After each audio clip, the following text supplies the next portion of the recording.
ஓம் நம சிவாய நம. அனைவருக்கும் வணக்கம். இறைவனை அடைய என்ன செய்ய வேண்டும் நன்றாக புரிந்து கொள்ளுங்கள்.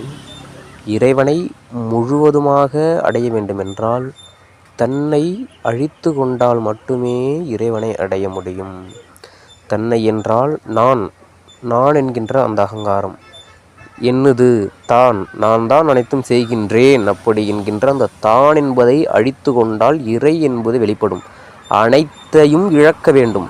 எதுவுமே நான் கிடையாது, எதுவுமே பொய். உங்கள் வீடு, வாசல், சுற்றம், மனைவி, நண்பர்கள், நீ, அந்த தான் என்பது அனைத்தையும் இழந்தாலே அவனை பெற முடியும்.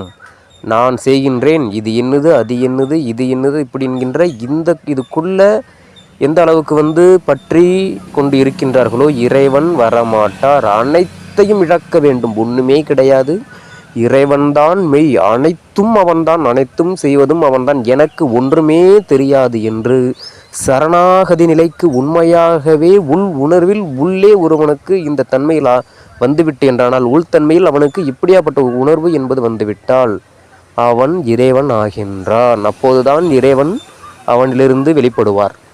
நான் தான் செய்கின்றேன், அதை தான் என்கின்றது, இது என்னது அப்படி என்கின்ற அந்த தன்மையில் இருக்கும் பொழுது இறைவன் உங்கள் பக்கம் திரும்பவே மாட்டான். ஓம் நம சிவாய நம.